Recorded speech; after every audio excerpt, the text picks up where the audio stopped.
Сәлеметсіздер ме, құрметті оқушылар? Қашықтан оқыту сабағына қош келдіңіздер. Мен Алматы облысы Қаратал ауданы Үштөбе қаласы Ілияс Есенберлин атындағы мектепке дейінгі шағын орталығы бар орта мектептің қазақ тілі мен әдебиет пәнінің мұғалімі Любаева Самал Бақытқалиқызымын. Оқушылар, бүгінгі сабаққа көңіл күйлеріңіз қандай? Жақсы балалар, ендеше сіздерге сәттілік тілеймін. Сабағымызды бастамас бұрын оқушылар, мына суреттерге назар аударайықшы. Кімдер? Қайда бет алған? Және тағы нені байқадыңыздар? Жақсы оқушылар. Жауаптарыңыздың барлығы құнды. Олай болса, бүгінгі өтетін сабағымыздың тақырыбы саяхат таным бастауы. Мақсаты тыңдалған мәтін мазмұн негізінде сұрақтарға жауап беру, көтерілген мәселе бойынша өз ойыңызды білдіру. Тілдік бағдар, төл сөз, автор сөзінің тыныспегілерін дұрыс қолдану. Бағалау критерийі: мәтін мазмұн негізінде қойылған сұрақтарға жауап береміз. Өзекті мәселелер бойынша өз ойымызды айтамыз. Мәтіндегі төл сөз бен автор сөзінің тыныспегілерін қоямыз. Балалар, бірінші тапсырма: суретке назар аударамыз. Және осы суретке мына аталған сөздердің қайсысы сәйкес келеді? Ойымызды дәлелдейміз. Саяхаттау, серуендеу, демалу, тынығу, туризм, экспедиция. Осы сөздердің қайсысы қай суретке сәйкес келеді? Жазамыз, ойымызды дәлелдейміз және аталған сөздердің мағынасын сөздіктен қарап бірге анықтаймыз. Оқушылар, сіздердің тапсырманы қаншалықты орындап жатқандықтарыңды мен көріп отырған жоқпын. Сондықтан сіздер маған WhatsApp желісі арқылы, электрондық почта, күнделік кезет арқылы жібересіздер. Орындап болсақ, балалар, бірге тексерейік. Демалу сөзі бірінші суретке сәйкес, серуендеу екінші суретке, тынығу үшінші суретке сәйкес, экспедиция төртінші суретке сәйкес, туризм бесінші суретке сәйкес, саяхаттау алтыншы суретке сәйкес екен. Сіздерде де осылай ма, балалар? Жақсы. Ендеше осы аталған сөздердің мағынасын анықтаймыз. Демалу: нәтижесінде ағзаның әл-ауқатын қалпына келтіру және жұмысқа қабілетін қайтару үшін пайдаланатын тыныштық күйі. Тынығу: жұмыс істеу қабілетін қалпына келтіру мақсатында істемейтін уақытта немесе жұмыс арасындағы үзілістерде қимылдың барлық түрін күрт тоқтатып, босаңсытып, тыныштық жағдайға көшу. Саяхаттау: өзіңізге ең қажеті деген аздаған затты алып, жалғыз саяхаттау немесе арнайы топпен автобусқа мініп саяхаттау. Серуендеу: табиғат аясында, тоғайда немесе атпен серуендеу адам бойында мол күш-қуат береді. Ағза таза ауамен тыныстап, көңіл-күй сергиді. Өкпе, жүрек, қан жүйесі жақсы жұмыс істейді. Шаршағандық басылады. Туризм: демалыспен, бос уақытпен, спортпен, сондай-ақ мәдениетпен және табиғатпен тілдесумен тікелей байланысты. Жеке және ұжымдық толық жетілудің жолы ретінде жоспарлануы және тәжірибеге енгізілуі тиіс қызмет. Экспедиция: ғылыми немесе әскери арнайы мақсат бойынша саяхаттау. Осы сөздерді балалар есімізге сақтаймыз. Балалар, тапсырманы Шульманның үш көмекші әдісі арқылы қалай орындағаныңыз туралы кері байланыс береміз. Яғни берілген тапсырманы орындауда басың арқылы нені меңгердің? Тапсырманы орындауда қолың арқылы нені жасай алдың? Тапсырманы орындауда жүрегің арқылы нені сезіндің? Жақсы балалар, тамаша. Олай болса, екінші тапсырмаға көшеміз. Екінші тапсырма бізде тыңдалым. Саяхаттау мәтінін тыңдаймыз. Саяхаттау адамның өмірін жарқын ете түсетін, түрлі тәтті естеліктерге толтыратын дүние. Ол адамға қанат бітіріп, дүниетанымын кеңейтеді. Біз саяхаттағанды қатты ұнатамыз.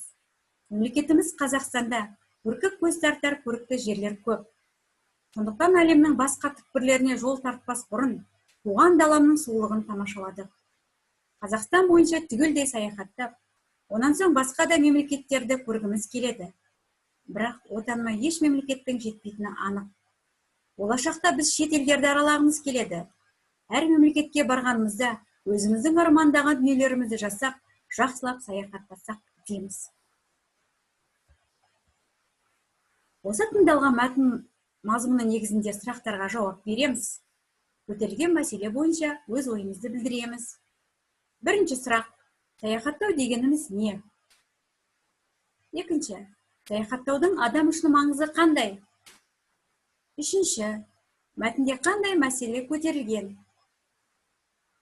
Жақсы балалар, жауаптарының барлығы көңілге қонымды. Олай болса, дескриптор арқылы кері байланыс береміз. Мәтін мазмұны негізінде қойылған сұрақтарға жауап береміз. Өзекті мәселелер бойынша өз ойымызды айта білдік. Жақсы балалар, тамаша. Балалар, бүгінгі сабақтағы біздің тілдік бағдар төл сөз бен автор сөзі. Төл сөз бөгде адамның сөзінің еш өзгеріссіз түп нұсқасын сақтала отырып қолданған түрі. Сөйлемде басқа біреудің сөзі төл сөз болады да, сөйлеуші не жазушы адамның сөзі автор сөзі болады. Автор сөзі төл сөздің кімнің сөзі екенін, кімге қаратылып айтылғандығын айқындап тұрады.